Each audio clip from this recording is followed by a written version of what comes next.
ಅತ್ಯುದ್ರಿಕ್ತವಿದೋಷ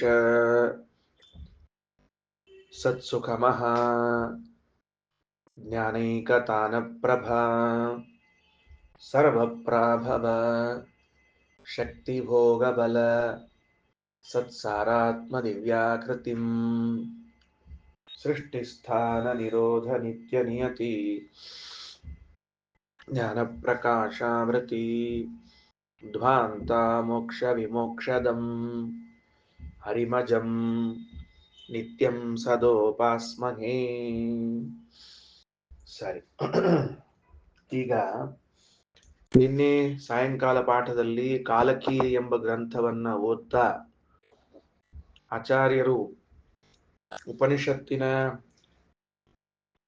ವಾಕ್ಯದಲ್ಲಿ ಬಂದಿರುವ ಮಹಿದಾಸ ಐತರೇಯ ಅನ್ನುವ ಪದ ಅದು ಸಾಕ್ಷಾತ್ ಭಗವಂತನ ಅವತಾರ ಅಂತಿಟ್ಟುಕೊಂಡ್ರೆ ಹೊಂದುವುದಿಲ್ಲ ಅಂತ ತೋರಿಸಿಕೊಟ್ಟು ಅದಕ್ಕೆ ಏನ್ ವ್ಯಾಖ್ಯಾನಿಸಬೇಕು ಎಂಬುದನ್ನ ಹೇಳಿಕೊಟ್ಟಿದ್ದಾರೆ.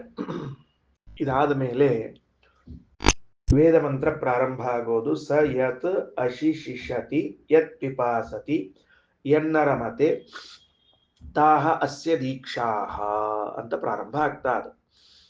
ಏನು ಅಂದ್ರೆ, ಪ್ರಸಿದ್ಧವಾದ ಯಜ್ಞದಲ್ಲಿ ದೀಕ್ಷಾ, ಉಪಸದ, ಸ್ತುತಶಸ್ತ್ರ, ದಕ್ಷಿಣ ಅಂತ 4 ಇರ್ತದೆ. ಬರೆದಿಟ್ಕೊಳ್ರಿ.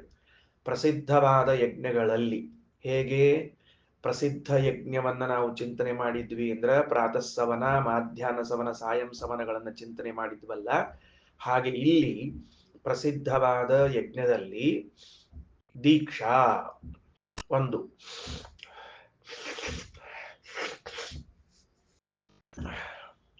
ಉಪಸದ ಎರಡನೇದ್ದು.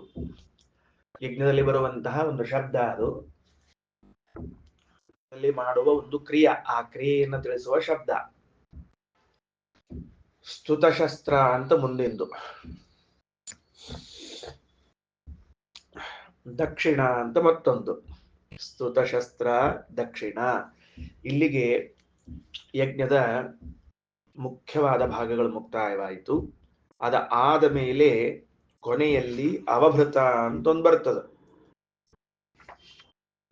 ಸರಿ, ಅವಭೃತದವರೆಗೆ ಬರ್ಕೊಂಡಿದ್ದೀರಲ್ಲ? ಸರಿ, ಓಕೆ. ಅನ್ನೋದು ಸಭಿಕರನ್ನ ತಿಳಿಸುವಂತಹ, ಸಭಿಕರನ್ನ ಒಂದೆಡೆ ಸೇರಿಸುವಂತಹ ಒಂದು ಕ್ರಿಯಾ, ಒಂದು ಯಜ್ಞ. ಅದನ್ನು ತಿಳಿಸಿಕೊಟ್ಟಿದ್ದಾರೆ. ಹಾಗಾದರೆ ಯಜ್ಞದಲ್ಲಿ ಬೇಕಾಗುವಂತಹ 5 ಭಾಗಗಳನ್ನು ತಿಳಿಸಿದಂಗಾಯ್ತು. ಜೀವ ಏನಿದ್ದಾನ, ಈ ಜೀವನ ಬದುಕೆ 116 ವರ್ಷಗಳ ಆಯಸ್ಸೇ ಒಂದು ದೊಡ್ಡದಾದ ಯಜ್ಞ ಅಂತ ಕರ್ಸ್ಕೊಳ್ಳೋದಾದ್ರೆ, ಈ ಯಜ್ಞಕ್ಕೆ ಬೇಕಾಗುವಂತಹ ದೀಕ್ಷಾ, ಉಪಸದ, ಸ್ತುತಶಸ್ತ್ರ, ದಕ್ಷಿಣ, ಅವಭೃತ 5 ಬರ್ಕೊಂಡ್ರಲ್ಲ, 5 ಬರ್ಕೊಂಡಿದ್ದೀರಲ್ಲ. ಈ 5 ಕೂಡ ಯಾವುದು ಹಾಗಿದ್ರೆ? ಯಾಕೆಂದ್ರೆ ನನ್ನ ಜೀವನದ ಮೊದಲನೇ 24 ವರ್ಷಗಳನ್ನ ಪ್ರಾತಃ ಸವನವನ್ನಾಗಿ, ಅಲ್ಲಿಂದ ಮುಂದಿನ 44 ವರ್ಷಗಳನ್ನ ಮಧ್ಯಾಹ್ನ ಸವನವನ್ನಾಗಿ, ಅಲ್ಲಿಂದ ಮುಂದೆ 48 ವರ್ಷಗಳನ್ನ ಸಾಯಂ ಸವನವನ್ನಾಗಿ ಮಾಡಿ ಹೇಳಿದ ಮೇಲೆ ಈ ಯಜ್ಞಕ್ಕೆ ದೀಕ್ಷಾದಿಗಳು ಯಾವುದು ಅಂತ ಕೇಳಿದಾಗ ಅದಕ್ಕೆ ಉತ್ತರವನ್ನು ಕೊಡ್ತಾರೆ. ಸಹ ಆ ಜೀವ ಏನಿದ್ದಾನಲ್ಲ ಅವನು ಅಶಿಶಿಷತಿ ಅಂದ್ರೆ ಭೋಕ್ತುಂ ಇಚ್ಛತಿ, ತಿನ್ನವೇ, ಹಸಿವೆ ಅನ್ನೋದನ್ನ ಅಶಿಶಿಷತಿ ಅನ್ನೋ ಅರ್ಥಕ್ಕೆ ಬರ್ಕೊಳ್ರಿ, ಶಬ್ದಾರ್ಥ ಬರ್ಕೊಳ್ರಿ. ಅದು ಪುಸ್ತಕದಾಗ ಪೆನ್ಸಿಲೆ ಬರ್ಕೊಳ್ರಿ. ಪಿಪಾಸತಿ ಅಂದ್ರೆ ಬಾಯಾರಿಕೆ, ಹಸಿವೆ, ಬಾಯಾರಿಕೆ. ಎನ್ನ ರಮತೆ, ನ ರಮತೆ ಸುಖ ಪಡುವುದಿಲ್ಲ, ಸಂತೋಷ ಪಡುವುದಿಲ್ಲವೋ. ಹಸಿವೆ ಆಗ್ತದ, ಬಾಯಾರಿಕೆ ಆಗ್ತದ, ದುಃಖ ಆಗ್ತದ. ಇದೆಲ್ಲವನ್ನು ಕೂಡ ಏನ್ ಕರೆದಾರ? ಪುರುಷ ಯಜ್ಞದ ದೀಕ್ಷೆಗಳು ಅಂತ ಕರೆದಿದ್ದಾರೆ. ಗೊತ್ತಾಯ್ತಾ? ಹಸಿವೆ, ನೀರಡಿಕೆ, ಸಂಕಟಗಳು, ಅದು ಹಸಿವೆ ನೀರಡಿಕೆ ಆದಾಗ ಏನ್ ತ್ರಾಸ ಆಗ್ತದ ಅದನ್ನ ಪುರುಷ ಯಜ್ಞದ ದೀಕ್ಷೆಗಳು ಅಂತ ಕರೆದಿದ್ದಾರೆ. ಗೊತ್ತಾಯ್ತಾ? ಬರ್ಕೋತೀರಾ? ಮುಂದೆ ಹೋಗೋಣ ನಡ್ರಿ. ಇನ್ನೇನು ಅಂದ್ರೆ, ಮತ್ತಾದ್ಮೇಲೆ ಉಪಸದ ಅಂತಂದ್ರೆ ಯಾವುದು ಅಂದ್ರೆ ಉಣ್ಣುವುದು, ಕುಡಿಯುವುದು, ಸಂತೋಷ ಪಡುವುದು ಇವುಗಳು ಯಜಮಾನ ಮಾಡುವಂತಹ ಉಪಸದ ಕ್ರಿಯೆಗಳು ಅಂತ ಕರೆಸಿಕೊಳ್ಳುತ್ತದೆ. ಯದ್ ಅಶ್ನಾತಿ ಯತ್ ಪಿಬತಿ ಯದ್ ರಮತೆ ತದ್ ಉಪಸದ ಏವ. ಇಲ್ಲಿ ಇವುಗಳನ್ನ ಉಪಸದ ಅಂತ ಕರೀತಾ ಇದ್ದಾರ. ಕಲ್ಪನಾವಂತ ಒಂದು ಸಾಲು ಬರ್ಕೊಳ್ರಿ. ಈ ಯಜ್ಞದಲ್ಲಿ ಜೀವನ ಯಜ್ಞದಲ್ಲಿ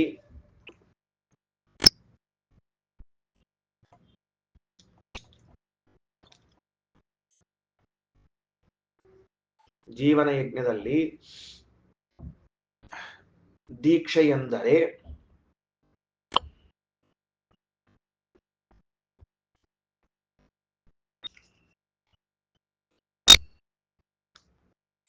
ಹಸಿವೆ ನೀರಡಿಕೆ ದುಃಖಗಳು. ಹಸಿವೆ ನೀರಡಿಕೆ ದುಃಖ ಆಗ್ತಿತ್ತು ಅಂದ್ರೆ ಇದು ಯಜ್ಞಕ್ಕೆ ದೀಕ್ಷಾ ಅಂತಿದೆ ನಮ್ದು. ಆಯ್ತಾ?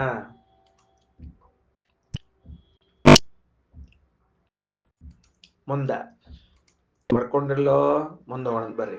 ಮುಂದೇನದ ಅಂದ್ರೆ ತಿನ್ನುವುದು, ಅದೇ ಉಣ್ಣುವುದು, ಕುಡಿಯುವುದು, ಸಂತಸ ಪಡುವುದು ಇವು ಯಜ್ಞದ ಉಪಸದಗಳು.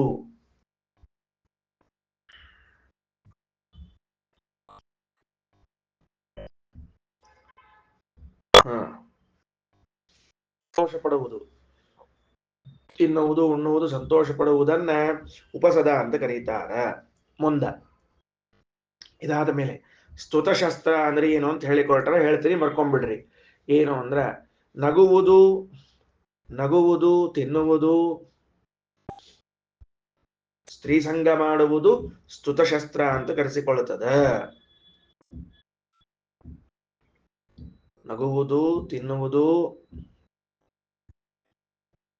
ಸ್ತ್ರೀ ಸಂಗ ಮಾಡುವುದು ಸ್ತುತಶಸ್ತ್ರ ಅಂತ ಕರೆಸಿಕೊಳ್ಳುತ್ತದೆ.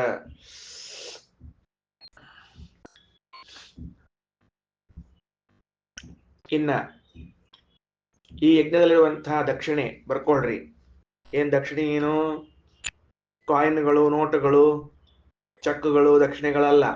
ಮತ್ತೆ ಇಲ್ಲಿ ಯಾವ ದಕ್ಷಿಣೆ ಅಂತ ಕೇಳಿದ್ರೆ ಮಂತ್ರ ನೋಡ್ರಲ್ಲ ಹೆಂಗದ. ತಪೋ ದಾನಂ ಆರ್ಜವಂ ಅಹಿಂಸಾ ಸತ್ಯವಚನ ಮಿತಿತ ಅಸ್ಯ ದಕ್ಷಿಣಾ. ಸಿಕ್ಕಿದೆಯಾ? ಮುಂದಿಂದು ತಪಃ ನೋಡ್ರಿ, ಭಾರಿ ವಿಚಿತ್ರ.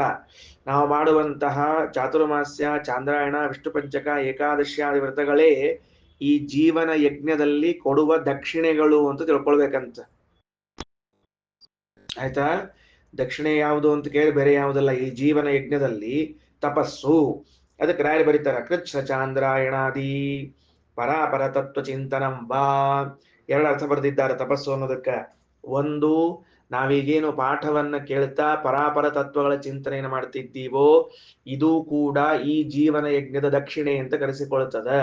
ಏಕಾದಶಿಯಾದಿ ವ್ರತಗಳನ್ನ ಏನ್ ಮಾಡ್ತೀವಿ ಅದು ಕೂಡ ಏನ್ ಕರೆಸಿಕೊಳ್ತದ? ದಕ್ಷಿಣೆ ಅಂತ ಕರೆಸಿಕೊಳ್ತದ. ಹೌದಾ? ಅದಾದ್ಮೇಲೆ ಮುಂದ ದಾನಂ, ನಾವು ಇನ್ನೊಬ್ಬರಿಗೆ ದಾನ ಕೊಡೋದಿದೆಯಲ್ಲ ಅದು ನನ್ನ ಜೀವನ ಯಜ್ಞದ ದಕ್ಷಿಣೆ ಅಂತ ಕರೆಸಿಕೊಂಡದ. ಬಹಳ ಮಹತ್ವದ್ದು ನೋಡ್ರಿ. ನಾವು ದಕ್ಷಿಣೆ ಕೊಟ್ಟಿವಿ ಅಂದ್ರೆ ನಮಗೆ ನಿಜವಾಗ್ಲೂ ನಮ್ಮ ಯಜ್ಞಕ್ಕೆ ನಾವು ದಕ್ಷಿಣೆ ಕೊಟ್ಟಂಗ, ಬೇರೆ ಇನ್ಯಾರಿಗಲ್ಲ ಮತ್ತದನ್ನ. ಆಮೇಲೆ ಅಹಿಂಸಾ, ಹಿಂಸೆ ಮಾಡದೇ ಇರುವುದು. ಅದಾದ ಮೇಲೆ ಸತ್ಯವಚನಂ, ಸತ್ಯವಾದ ಮಾತುಗಳನ್ನು ಆಡೋದೇನಿದೆಯಲ್ಲ ಇನ್ನು ಇವೆಲ್ಲವೂ ಕೂಡ ಅಸ್ಯ ದಕ್ಷಿಣಾ, ಈ ಯಜ್ಞದ ದಕ್ಷಿಣೆಗಳು ಅಂತ ಕರೆಸಿಕೊಳ್ತಾ ಇದೆ. ಇನ್ನ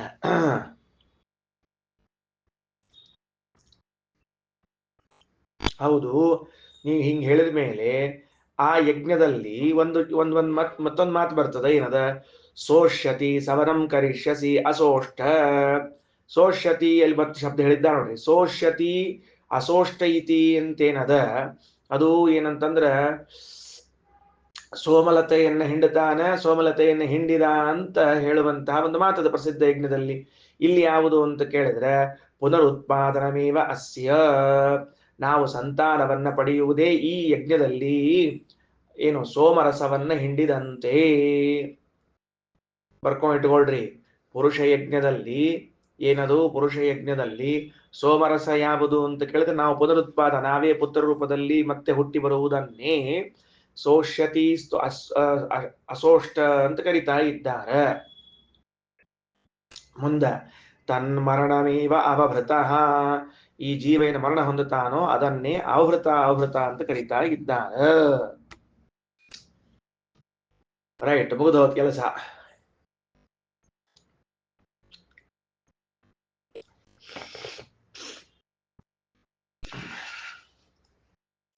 ಜೀವನ ಯಜ್ಞದಲ್ಲಿ ಏನೇನ್ ಬಂತು ಎಂಬುದನ್ನು ಹೇಳಿದ್ರ.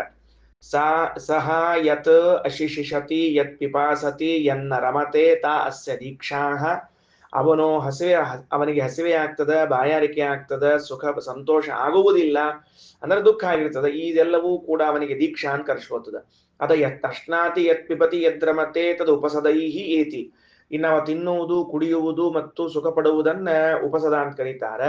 ಹಸತಿ ಝಕ್ಷತಿ, ನಗುವುದು, ತಿನ್ನುವುದು, ಮೈಥುನಂ ಚರತಿ ಸ್ತುತಶಸ್ತ್ರೈರೇವ, ಸ್ತ್ರೀ ಸಂಗಮನ ಮಾಡ್ತಾ ಇದಕ್ಕೆ ಸ್ತುತಶಸ್ತ್ರ ಅಂತ ಕರೀತಾರೆ. ಅಥ ಯತ್ ತಪೋದಾನಂ ಆರ್ಜವಂ ಅಹಿಂಸಾ ಸತ್ಯವಚನಂ ಇತಿ ತಾ ಅಸ್ಯ ದಕ್ಷಿಣಾಃ. ಈ ಜೀವನ ಯಜ್ಞಕ್ಕೆ ದಕ್ಷಿಣಗಳು ಯಾವುದು ಅಂದ್ರೆ ಅವನು ಮಾಡುವ ತಪಸ್ಸು, ದಾನ, ಆರ್ಜವ. ಆರ್ಜವ ಅಂದ್ರೆ ಪ್ರಾಮಾಣಿಕವಾಗಿರಬೇಕು. ಹೆಂಗಿರಬೇಕು ಆರ್ಜವ ಅಂತಂದ್ರ ಅದಕ್ಕ ರಾಯ ಬರೀತಾರ, ಮನೋವಾಕ್ ಕರ್ಮಸು ಐಕರೂಪ್ಯಂ. ಆರ್ಜವ ಅಂದ್ರೆ ಮನಸ್ಸಿನಲ್ಲಿ, ಮಾತಿನಲ್ಲಿ, ಕರ್ಮದಲ್ಲಿ ಒಂದೇ ರೂಪ ಇರಬೇಕು. ಮಾತಿನಲ್ಲಿ ಒಂದು ರೂಪ, ಕರ್ಮದಲ್ಲಿ ಒಂದು ರೂಪ, ಮನಸ್ಸಿನಲ್ಲಿ ಮತ್ತೊಂದು ರೂಪ, ಹಿಂಗಾಗಬಾರ್ದು. ಅದನ್ನ ಆರ್ಜವ ಅಂತ ಕರೆದಿದ್ದಾರೆ. ಅಹಿಂಸಾ ಸತ್ಯವಚನಂ ಅನ್ನುವಂತ ದಕ್ಷಿಣ. ತಸ್ಮಾದಾಹುಸ್ತೋಷ್ಯತ್ಯಸೋಷ್ಟ ಇತಿ ಪುನರುತ್ಪಾದನಮೇವ ಅಸ್ಯ. ಪುನಃ ನಾವು ಸಂತಾನವನ್ನ ಪಡೆಯುವುದೇ ಪ್ರಸಿದ್ಧ ಯಜ್ಞದಲ್ಲೇನು ಸೋಷ್ಯತಿ ಅಸೋಷ್ಟ ಅಂತಾರ. ಇವನು ಸೋಮರಸವನ್ನು ಹಿಂಡುತ್ತಾರ ನೋಡ್ರಿ ಇನ್ನ ಅಂತ ಹೇಳೋದು, ಹಿಂಡಿದ ಅಂತ ಹೇಳೋದು ಏನು ವಾಕ್ಯಗಳಿವೆ ಅವು. ತನ್ ಮರಣಮೇವ ಅಭೃತಃ. ಆ ಮರಣವನ್ನೇ ಅವಭೃತ ಅಂತ ಕರೀತಾರ. ಇಷ್ಟಕ್ಕೆ ಮುಗೀತು. ತದ್ಯೇತತ್ ಘೋರ ಆಂಗಿರಸಃ ಕೃಷ್ಣಾಯ ದೇವಕೀ ಪುತ್ರಾಯ ಉಕ್ತ್ವಾ ಉವಾಚ. ನಿನ್ನೆ ಬಂತು, ಅವ ಕೃಷ್ಣ ಎಲ್ಲಿದ್ದಾನ ಅಂತ ಮಹೇಶಾಚಾರ್ಯ ಕೇಳಿದ್ರು. ಅವ ಕೃಷ್ಣ ಬಂದ್ಬಿಟ್ಟ. ಈಗ ಏನಾತು ಅಂತ ಕೇಳಿದ್ರ, ಈ ಪುರುಷ ಯಜ್ಞ ಪ್ರಕಾರವನ್ನ ಘೋರ ಆಂಗಿರಸಃ, ಅಂಗಿರಸ ಗೋತ್ರದಲ್ಲಿ ಹುಟ್ಟಿರುವಂತಹ ಘೋರ ಎಂಬುವನು ಕೃಷ್ಣಾಯ ದೇವಕೀ ಪುತ್ರಾಯ, ದೇವಕೀ ಪುತ್ರನೆನಿಸಿರುವಂತಹ ಕೃಷ್ಣನಿಗೆ ಹೇಳಿದ. ಏನಾದ ಮುಂದ? ಉಕ್ತ್ವಾ ಉವಾಚ, ಇಷ್ಟನ್ನು ಹೇಳಿ ಆ ಕ್ರಮವನ್ನು ಹೇಳ್ಕೊಟ್ಟ, ಹೆಂಗ್ ಮಾಡ್ಬೇಕು ಅಂತ ತಿಳ್ಕೊಂಡು ಹೇಳಿ. ಆಗ ಅವೇನಾದ ಅಂದ್ರ ಅಪಿಪಾಸ ಏವ ಸ ಬಭೂವ. ಅವನು ಹಸಿವೆ ಅದು ಅಪಿಪಾಸ ಏವ ಅಂದ್ರೆ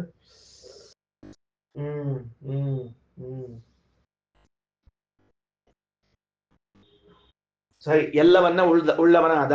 ರಾಯ ಬರೀತಾರ ಅಪಿಪಾಸ ಅಂತ ಅನ್ನೋದನ್ನ ಮೇಲಿಂದ ತಗೊಳ್ರಿ. ಏನಂತ? ನೀರು ಕುಡಿಯದೆ ಹಸಿವೆಯಿಂದ ಇದ್ದು ಎಲ್ಲವನ್ನು ಮಾಡಿಕೊಂಡು ಯಜ್ಞ ದೀಕ್ಷೆಯನ್ನು ತೆಗೆದುಕೊಂಡ. ಸೋ ಅಂತವೇಲಾಯಾಮ್ ಏತತ್ರಯಂ ಪ್ರತಿಪದ್ಯೇತ. ಅಂತಹ ಜೀವನ ಪುರುಷ ಯಜ್ಞವನ್ನು ತಿಳಿದುಕೊಂಡಿರುವಂತಹ ವ್ಯಕ್ತಿಯು ಮರಣಕಾಲದಲ್ಲಿ ಈ ಮೂರನ್ನು ಹೇಳಬೇಕಂತೆ ದೇವರಲ್ಲಿ. ಏನಂತ ಪ್ರಾರ್ಥನಾ ಮಾಡ್ಕೋಬೇಕು? ಅಕ್ಷಿತಮಸಿ, ಅಚ್ಯುತಮಸಿ, ಪ್ರಾಣಶಂಸಿತಮಸಿ ಅಂತ ಹೇಳಬೇಕಂತೆ. ಓ ಭಗವಂತನೇ, ನೀನು ನಾಶರಹಿತನಾಗಿದ್ದೀಯಾ, ಗುಣಗಳಿಂದ ಚ್ಯುತಿರಹಿತನಾಗಿದ್ದೀಯಾ, ಮುಖ್ಯ ಪ್ರಾಣದೇವರಿಗಿಂತಲೂ ಅತ್ಯಧಿಕ ಸುಖವುಳ್ಳವನಾಗಿದ್ದೀಯಾ ಅಂತ ಭಗವಂತನ ಮೂರು ಮಹಿಮೆಗಳನ್ನ ಧ್ಯಾನಿಸಬೇಕು. ಮುಗಿದ ಕೆಲಸ. ಇದಿಷ್ಟು ಉಪನಿಷತ್ತಿನಲ್ಲಿ ಬಂದದ್ದಾಯಿತು. ಈಗ ಆಚಾರ ಭಾಷ್ಯವನ್ನು ಹೋದ್ರಿ ಸ್ಪಷ್ಟ ಆಗ್ತದೆ. ಇಷ್ಟು ಸ್ಪಷ್ಟ ಆಗ್ತದೆ. ಸ್ವರೂಪಭೂತ ಯಜ್ಞಸ್ಯ ಸಿಕ್ಕದಲ್ಲ. 356ನೇ ಪುಟದ ಕೆಳಗಡೆಗೆ ಭಾಷ್ಯ. ಸ್ವರೂಪಭೂತ ಯಜ್ಞಸ್ಯ, ನಿಮ್ಮ ಜೀವನದ ಸ್ವರೂಪವೇ ಆಗಿರುವಂತಹ ಯಜ್ಞಕ್ಕೆ ಕ್ಷುತ್ಪಿಪಾಸ ಅರತಿಹಿ ತಥಾ ದೀಕ್ಷಾ. ಕ್ರಮ ಹಾಕೊಳ್ರಿ. ಅಲ್ಲಿ ದೀಕ್ಷಾ ಅಂದ್ರೆ ಕ್ರಮ ಹಾಕೋಬೇಕು. ಕ್ಷುತ್ಪಿಪಾಸ ಹಸಿವಿನೇರಿಕೆಗಳು, ಅರತಿಹಿ ದುಃಖವು, ದೀಕ್ಷಾ ಈ ಯಜ್ಞದ ದೀಕ್ಷೆ ಆಗಿದೆ. ಭೋಜನ ಪಾನೇ ಚ ರತಿಶ್ಚ ಉಪಸದ ಸ್ಮೃತಾಃ. ಭೋಜನ ಪಾನ ಅಂದ್ರೆ ಉಣ್ಣೋದು ಕುಡಿಯೋದು, ರತಿಹಿ ಸಂತೋಷ ಪಡುವುದು ಏನಾಗಿದೆ? ಉಪಸದ ಅಂತ ಕರೆಸಿಕೊಳ್ಳುತ್ತದೆ. ಓಕೆ, ಇನ್ನ ಮುಂದ ಹೋಗೋಣೇನ್ರಿ ಮುಂದ? ಆಯ್ತು, ಓಕೆ, ರೈಟ್, ಡನ್. ಏನಂತಾರ? ವ್ಯವಾಹಾಯಸ ಭಕ್ಷಾಸ್ತು ವ್ಯವಾಯ ಹಾಸ ಭಕ್ಷಾಸ್ತು ಸ್ತುತಶಸ್ತ್ರಾತ್ಮಕ ಸ್ಮೃತಾಃ. ಏನಂಗಂದ್ರ ವ್ಯವಾಯ ಅಂದ್ರ ಮೈಥುನ ಅಂತ ಅರ್ಥ. ಸಂಸ್ಕೃತದಲ್ಲಿ ಮೈಥುನಕ್ಕೆ ಇನ್ನೊಂದು ಶಬ್ದ ವ್ಯವಾಯ ಅಂತ ಕರೀತಾರ. ಸ್ತ್ರೀ ಸಂಘಕ್ಕೆ ಬರೆದಿಟ್ಕೊಂಡಿರ್ರಿ ವ್ಯವಾಯ. ಹಾಸ ಅಂದ್ರೆ ನಗುವಿಕೆ, ಭಕ್ಷ ಅಂದ್ರ ತಿನ್ನುವಿಕೆ. ಇದು ಸ್ತುತಶಸ್ತ್ರ ಅಂದ್ರೆ ಸಾಮಗಾನ ಶಂಸನ ಮಂತ್ರಗಳು, ಸಾಮಗಾನವನ್ನೇ ಶಂಸನ ಮಾಡುವಂತಹ ಮಂತ್ರಗಳು. ಸ್ಮೃತಾಹ ತಪೋದಾನ ಆರ್ಜವ ಅಹಿಂಸಾ ಸತ್ಯಮಪ್ಯಸ್ಯ ದಕ್ಷಿಣಾಹ. ತಪಸ್ಸು, ದಾನ, ಆರ್ಜವ ಅಂದ್ರೆ ಪ್ರಾಮಾಣಿಕತೆ, ಅಹಿಂಸಾ, ಸತ್ಯವಚನ ಇವೆಲ್ಲವೂ ಕೂಡ ಈ ಯಜ್ಞದ ದಕ್ಷಿಣೆಗಳಾಗಿವೆ. ಇನ್ನ ಆ ಸ್ತೋಷ್ಯತ್ ಅಸೋಷ್ಟತೇತಿ ತಥೋ ಯಜ್ಞವತ್ ಪುತ್ರ ಜನ್ಮನಿ. ನಮಗೆ ಸಂತಾನವಾದಾಗ ನಾವು ಸೋಮರಸವನ್ನ ಹಿಂಡಿದಂತೆ. ಆಹುರಿಗೆ ಪುನರುತ್ಪತ್ತಿಂ ಪ್ರಸವ ಪ್ರಥಮ ಪಿತುಹು. ಪುನರುತ್ಪತ್ತಿಯನ್ನ ತಂದೆಯ ಮೊದಲನೇ ಪ್ರಸವ ಅಂತ ಕರಿತಾ ಇದ್ದಾರೆ. ಅಂದ್ರೆ ತಂದೆಯಿಂದ ಮೊದಲು ತಾಯಿಗೆ ಬರ್ತಾನೆ, ತಾಯಿಯಿಂದ ಹೊರಗೆ ಬರ್ತಾನೆ, ಎರಡು ಕಡೆ ಹುಡ್ತಾನೆ ಜೀವ. ಪ್ರಥಮ ಪಿತುಹು ಪ್ರಸವ ಪುನರುತ್ಪತ್ತಿ. ತಂದೆಯ ದೇಹದಲ್ಲಿ ಬಂದ ಜೀವ ತಾಯಿ ಗರ್ಭಕ್ಕೆ ಬಂದಾಗಲೇ ಮೊದಲನೇ ಜನ್ಮ, ಅಲ್ಲಿಂದ ತಾಯಿ ಗರ್ಭದಿಂದ ಭೂಮಿಗೆ ಬಂದಾಗ ಎರಡನೇ ಜನ್ಮ ಅಂತ ತಿಳ್ಕೊಳ್ರಿ. ಪ್ರಥಮ ಅಂದ್ರೆ ಮೊದಲನೇದ್ದು. ಯಜ್ಞ ಸ್ನಾನಂ ತು ಮರಣಂ. ಯಜ್ಞದ ಸ್ನಾನ ಯಾವುದಪ್ಪ ಅಂತ ಕೇಳಿದ್ರೆ ಮರಣ. ಮರಣ ಭಾರಿ ಆಶ್ಚರ್ಯ. ಸಾಯೋದು ಅಂದ್ರನ ಸ್ನಾನ ಅಂತ, ಮತ್ ಸತ್ತ ಸ್ನಾನ ಮಾಡೋದಾರೆ ಮತ್ತ ಗೊತ್ತಾತಿಲ್ಲ ಈ ವ್ಯವಸ್ಥೆ ಏನಂತ ಹೇಳಿ. ಅದಕ್ಕೆ ಸಾಯೋದು ಅಂತೆ ಸ್ನಾನ ಅಂತ ಕರೆಸಿಕೊಂಡದ, ಅದು ಸತ್ತ ಮತ್ತೆ ಸ್ನಾನ ಮಾಡೋದು ಅಂತ ಇರ್ತದಂತ. ಇನ್ನ ಮರಣಂ ತದಾಧ್ಯಾಯೇ ತ್ರಯಂ ಪುಮಾನ್. ಆಗ ಮೂರು ಚಿಂತನೆಯನ್ನ ಮಾಡ್ಬೇಕಂತ ನಾವು. ಭಗವನ್ ಅಕ್ಷಯೋಸಿ ತ್ವಂ ಅಚ್ಯುತೋಸಿ ಗುಣೈ ಸದಾ ಪ್ರಾಣಚ್ಚ ಸುಖತೋ ನಿತ್ಯಂ ಆಧಿಕ್ಯೇ ನೀತಿ ಚಿಂತಯೇತ್. ಏನಂತ ಹೇಳ್ಬೇಕು? ಭಗವನ್ ಅಕ್ಷಯೋ ಅಸಿ ತ್ವಂ. ಓ ಭಗವಂತನೇ, ನೀನು ಅಕ್ಷಯನಾಗಿದ್ದೀಯಾ ಅಂದ್ರೆ ನಾಶರಹಿತನಾಗಿದ್ದೀಯಾ ಅಂತ ಅರ್ಥ. ಅಕ್ಷಯೋಸಿ ತ್ವಂ. ಇನ್ನ ಅಚ್ಯುತೋಸಿ ಗುಣೈಹಿ ಅಚ್ಯುತ, ಗುಣಗಳಿಂದ ಚ್ಯುತನಲ್ಲ. ಇನ್ನ ಪ್ರಾಣಶಂಸಿತಮಸಿ ಅಂದ್ರೆ ಪ್ರಾಣಾಚ್ಯ ಸುಖತೋ ನಿತ್ಯಂ, ಮುಖ್ಯ ಪ್ರಾಣದೇವರಿಗಿಂತಲೂ ಅತ್ಯಧಿಕ ಸುಖವುಳ್ಳವನಾಗಿದ್ದೀಯಾ ಅಂತ ಚಿಂತಿಸಬೇಕು. ಭಾರಿ ಆಶ್ಚರ್ಯವಾದ ಒಂದು ಘಟನಾ ಇದು.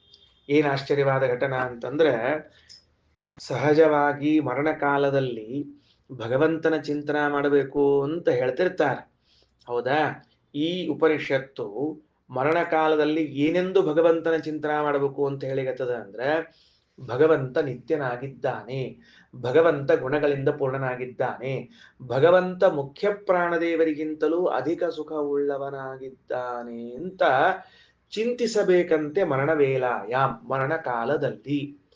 ಈ ಭಗವಂತ ನಿತ್ಯ ಸರಿ, ಭಗವಂತ ಗುಣಪೂರ್ಣ ಸರಿ, ಭಗವಂತನಿಗೆ ಈ ಮುಖ್ಯ ಪ್ರಾಣದೇವರಿಗಿಂತ ಅತ್ಯಧಿಕ ಸುಖ ಉಳ್ಳವನು ಅಂತ ಚಿಂತನ ಯಾಕೆ ಮಾಡಬೇಕು?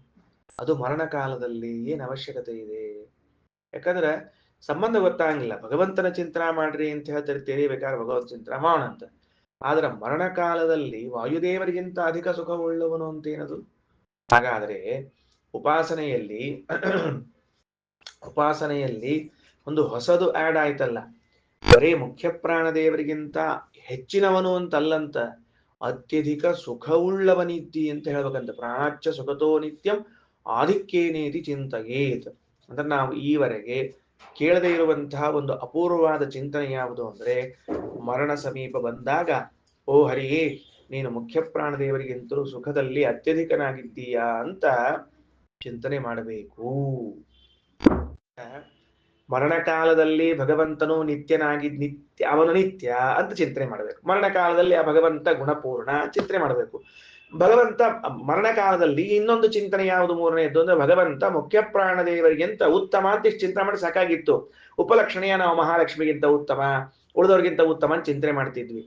ಅದನ್ನು ಹೇಳದೆ ಇಲ್ಲೊಂದು ಹೊಸ ಅಂಶ ಏನ್ ಹೇಳಿದ್ದಾರೆ ಅಂದ್ರೆ, ಪ್ರಾಣಾಚ್ಛ ಸುಖತೋ ನಿತ್ಯಮಾಧಿಕ್ಯೇನೇತಿ ಚಿಂತಯೇತ್. ಮುಖ್ಯ ಪ್ರಾಣದೇವರು ಎಷ್ಟು ಸುಖವುಳ್ಳವರಾಗಿದ್ದಾರೋ ಆ ಸುಖಕ್ಕಿಂತಲೂ ಅತ್ಯಧಿಕ ಸುಖವುಳ್ಳವನಾಗಿದ್ದೀಯಾ ಅಂತ. ಈ ಸುಖದವರೆಗೆ ಯಾಕೆ ಹೋಯಿತು ಅಂತ ಪ್ರಶ್ನೆ ಅದ, ವಿಚಾರ ಮಾಡ್ಬೇಕಷ್ಟೇ ಕೆಲಸ.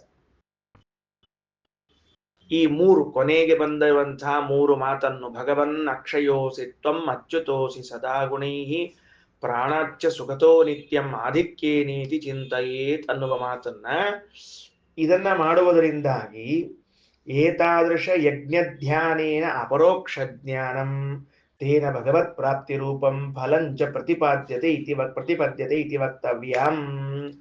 ಈ ತರಹದ ಚಿಂತನೆಯಿಂದ ಬರುವ ಜನ್ಮಗಳಲ್ಲಿ ಅಪರೋಕ್ಷ ಜ್ಞಾನ ಆಗುವ ಅವಕಾಶವು, ಅನಂತರದಲ್ಲಿ ಮೋಕ್ಷ ಆಗುವ ಅವಕಾಶವೂ ಇದೆ. ಆದ್ದರಿಂದ ಇದನ್ನು ಚಿಂತಿಸಬೇಕು ಅಂತ ವೇದೇಶ ತೀರ್ಥರು ವ್ಯಾಖ್ಯಾನ ಮಾಡಿದ್ದಾರೆ. ಭಾಷ್ಯದಲ್ಲಿ ಅದೇನು ಹೇಳಿಲ್ಲ. ಭಾಷ್ಯದಲ್ಲಿ ಬಂದದ್ದು ಎಷ್ಟು ಅಂದ್ರೆ ಭಗವಂತ ಇಷ್ಟಿದ್ದಾನಂತ 3 ಚಿಂತನೆಯನ್ನು ಮಾಡ್ರಿ ಅಂತ ಹೇಳಿದ್ರೆ ಮುಂದಿನ ಮಾತನ್ನು ಹೇಳಿದ್ರು ಹೀಗೆ ಈ ತರಹದ ಯಜ್ಞದ ಚಿಂತನೆಯನ್ನು ಮಾಡಿದರೆ ಅಂದ್ರೆ ಪೂರ್ಣ ಒಟ್ಟಾರೆ ಹುಟ್ಟಿದಾಗಿನಿಂದ ಮರಣದವರೆಗೆ ಅವಹತದವರೆಗಿನ ಎಲ್ಲಾ ಚಿಂತನೆಗಳನ್ನ ಮಾಡಿದರೆ ಆಗ ಅಪರೋಕ್ಷ ಜ್ಞಾನವಾಗುವ ಸಾಧ್ಯತೆಗಳು ಹಾಗೂ ಮೋಕ್ಷವಾಗುವ ಸಾಧ್ಯತೆ ಉಂಟು ಅಂತ ಹೇಳ್ತಾ ಇದ್ದಾರೆ. ಸರಿ, ತತ್ವೇ ಇದು ಗ್ರಂಥ ಶ್ರೀಮದಾಚಾರ್ಯ ಪುಸ್ತಕದಾಗಿಂದು ಟಿಪ್ಪಣಿಯೊಳಗಿಂದಲ್ಲ, ಶ್ರೀಮದಾಚಾರ್ಯ ವಾಕ್ಯ ಅದು ಸತ್ತತ್ವೇ ಅನ್ನೋದು. ಅಂದ್ರೆ ಶ್ರೀಮದಾಚಾರ್ಯ ಉದಾಹರಣೆ ಮಾಡಿದ ಗ್ರಂಥ ಆದ್ರಿಂದ ಮೇಲಿನ ಸತ್ತತ್ವ ಅನ್ನೋ ಗ್ರಂಥವನ್ನು ತಗೋಬೇಕಷ್ಟೇ ಕೆಲಸ. ಸರಿ,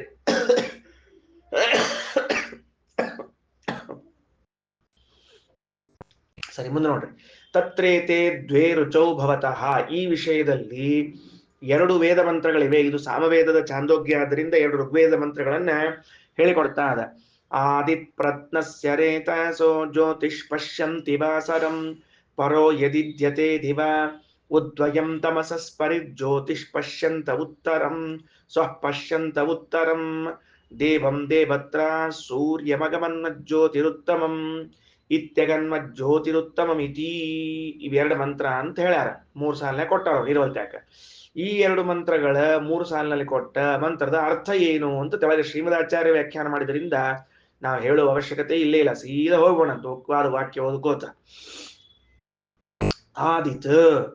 ಆದಿತ್ ಪ್ರತ್ನಸ್ಯ ರೇತಸಃ ಅಂತ ಮುಂದೆ ಮಂತ್ರದ ಆಕ್ಚುಲಿ ಅದನ್ನ ಅನ್ವಯ ಮಾಡಬೇಕು. ವೇದೇಶ್ವರರು ಬಹಳ ಚಂದ ಅನ್ವಯ ತಿಳಿಸ್ಯಾರ. ಅದನ್ನ ಏನ್ ತಿಳಿಸ್ಯಾರ ಅಂತ ಕೇಳಿದ್ರೆ ಪ್ರತ್ನಸ್ಯ ರೇತಸಃ ವಾಸರಂ ಜ್ಯೋತಿ ಆದಿತ್ ಸೂರ್ಯ ಪಶ್ಯಂತಿ ಅಂತ ಹೇಳಬೇಕು.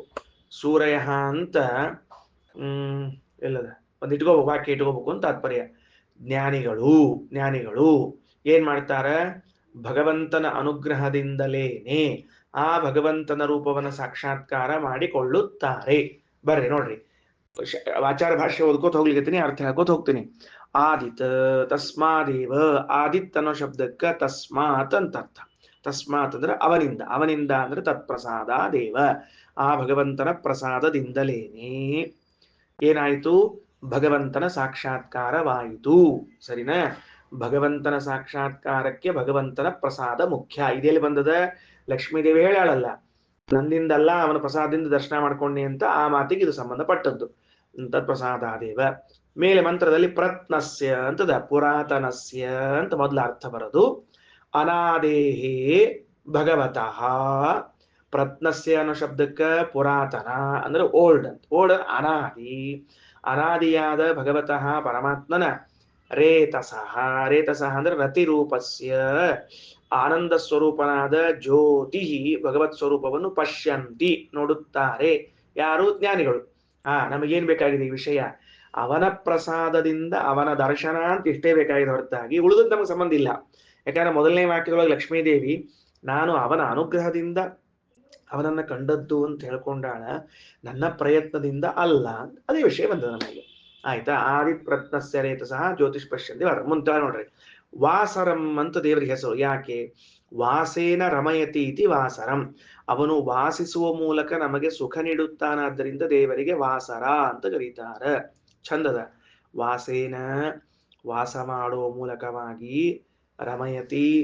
ರಮಯತಿ ಅಂದ್ರೆ ಸಂತೋಷ ಪಡ್ತಾನ, ಸಂತೋಷ ಪಡಿಸುತ್ತಾನಾದ್ದರಿಂದ ದೇವರಿಗೆ ವಾಸರ ಅಂತ ಕರೀತಾರ. ಇನ್ನ ಪರೋ ಯದಿದ್ಯತೆ ದಿವ, ಇಲ್ಲಿ ಮುಂದಿನ ಮಾತುವಾಗಿರೋದ ದಿವ ಪರತಃ ವೈಕುಂಠೆ ಯದಿದ್ಯತೆ ರುದ್ಧತಮಮೇವ ಸರ್ವದಾ. ಈ ಭಗವಂತನೇನಿದ್ದಾನ, ಯಾವ ಭಗವಂತನನ್ನು ನಾವು ಹೃದಯ ಮಂಡಲದಲ್ಲಿ ಕಂಡು ಸಾಕ್ಷಾತ್ಕಾರ ಮಾಡಿಕೊಂಡೆವೋ, ಬಿಂಬರೂಪಿಯಾದ ಪರಮಾತ್ಮನ ಆನಂದ ಪಟ್ಟೆವೋ, ಅವ ಎಲ್ಲಿದ್ದಾನೀಗ ಅಂತ ಕೇಳಿದ್ರೆ ವೈಕುಂಠದಲ್ಲಿ ಇದ್ದಾನ. ಹೆಂಗಿದ್ದಾನ? ಯದಿದ್ಯತೆ ಅಂತದ. ಯದಿದ್ಯತೆ ಅಂತಂದ್ರ ರುದ್ಧತಮಮೇವ ಸರ್ವದಾ, ಸಂಪೂರ್ಣ ಗುಣವುಳ್ಳವನಾಗಿದ್ದಾನೆ. ಅಲ್ರಿ, ಇಲ್ಲಿ ದಿವಃಪರತಃ ಅಂತ ಶಬ್ದಕ್ಕೆ ವೈಕುಂಠ ಮಂಡಲ ಅಂತ ಯಾಕೆ ಅನ್ಬೇಕು? ಸೂರ್ಯಮಂಡಲ ಅಂತ ಅನ್ಬಹುದಲ್ಲ. ಅಂದ್ರ ಅಥ ಯದತಃ ಪರಃ ಇತ್ಯುಕ್ತತ್ವಾಚ್ಚ ನಚ ಆದಿತ್ಯ ಮಂಡಲಂ ದಿವಃಪರತಃ. ಸೂರ್ಯಮಂಡಲ ಅಂತ ಅನ್ನಬಾರದು. ಯಾಕ? ಸೂರ್ಯಮಂಡಲವು ಅಂತರಿಕ್ಷದಲ್ಲದ. ಇಲ್ಲಿ ಹೇಳ್ತಾ ಇರೋದು ದಿವಾಪರಹ, ದ್ಯುಲೋಕಕ್ಕಿಂತ ಮೇಲ್ಭಾಗ ಅಂತ. ಅಂದ್ಮೇಲೆ ಇದು ಜ್ಯೋತಿಹಿ ಅಂತನೋದಾಗ್ಲಿ ವಾಸರಹ ಅಂತನೋದಾಗ್ಲಿ ಯಾವುದೇ ಶಬ್ದ ಬಂದಿದ್ರೂ ಕೂಡ ಎಲ್ಲಿ ಹೇಳುವಂಗಿಲ್ಲ ಅಂದ್ರೆ ಸೂರ್ಯಮಂಡಲದಲ್ಲಿ ಹೇಳಬಾರದು, ವೈಕುಂಠದಲ್ಲಿದ್ದ ಭಗವಂತನನ್ನೇ ಹೇಳಬೇಕು.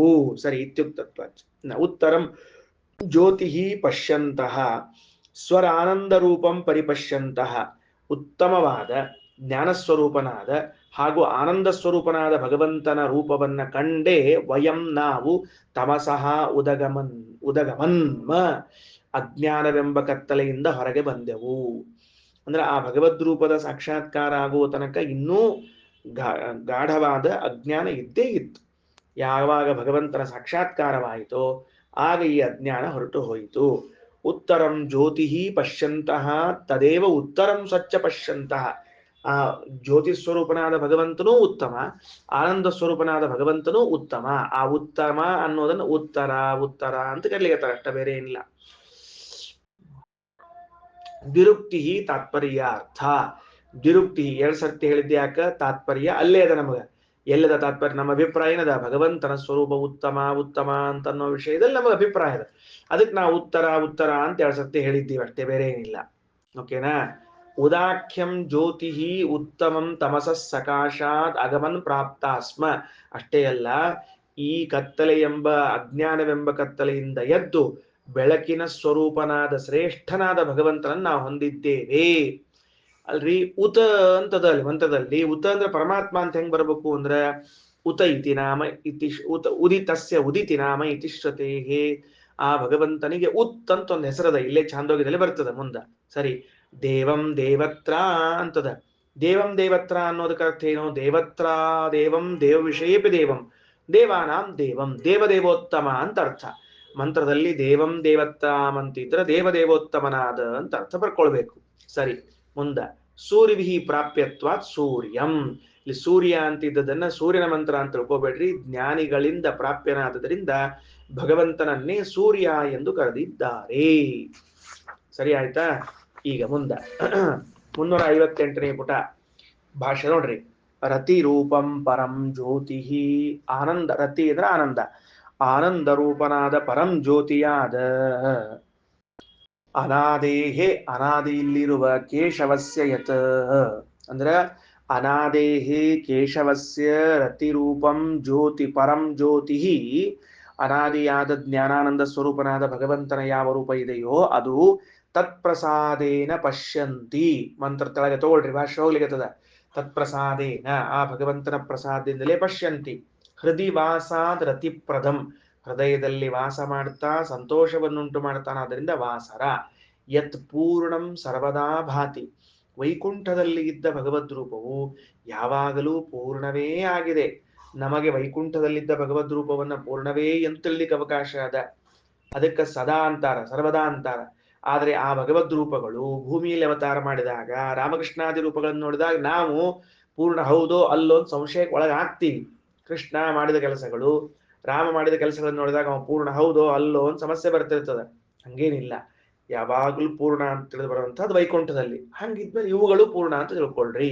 ಯತ್ ಪೂರ್ಣಂ ಸರ್ವದಾ ಭಾತಿ ವೈಕುಂಠೇ ಪರತೋ ದಿವಾಹ ತದುದಾಖ್ಯಂ ಪ್ರಪಶ್ಯಂತು. ಅಂತಹ ಉತ್ ಎಂಬ ಹೆಸರಿರುವ ಪರಮಾತ್ಮನನ್ನು ಪ್ರಪಶ್ಯಂತಹ ಕಂಡು ನಿರ್ಗತ್ಯ ತಮಸೋವಯಂ, ಕತ್ತಲೆಯಿಂದ ಮೇಲೆದ್ದು ಬಂದು ಜ್ಯೋತಿರಾನಂದ ಸದ್ರೂಪಂ ಉತ್ತಮ ಸೂತ್ತಮಂ, ಆ ಜ್ಞಾನಾನಂದ ರೂಪವಾದ ಉತ್ತಮೋತ್ತಮವಾದ ದೇವಾನಾಂ ದೇವತಂ ಸಾಕ್ಷಾತ್, ದೇವತೆಗಳಿಗೂ ದೇವತೆ ಎನಿಸಿರುವಂತಹ ಸೂರಿಪ್ರಾಪ್ಯಂ ಪರಂಪದಂ, ಜ್ಞಾನಿಗಳಿಂದ ಹೊಂದಲ್ಪಡುವಂತಹ ಪರಮಾತ್ಮನನ್ನ ಪ್ರಾಪ್ತಾಸ್ಮ ವಾಸುದೇವಾಖ್ಯಂ, ವಾಸುದೇವ ರೂಪವನ್ನು ಹೊಂದಿದ್ದೇವೆ ಇತಿ ಮಂತ್ರದೃಗ್ ಅಬ್ರವೀತ್, ಮಂತ್ರವನ್ನ ಕಂಡಿರುವಂಥವನು ಹೇಳಿದ್ದಾನೆ. ಇತಿ ನಾರಾಯಣೀಯೇ, ನಾರಾಯಣಿ ಎಂಬ ಗ್ರಂಥದಲ್ಲಿ ಈ ಮಾತು ಬಂದಿದೆ ಎಂದು ತಿಳಿಸಿಕೊಟ್ಟಿದ್ದಾರೆ.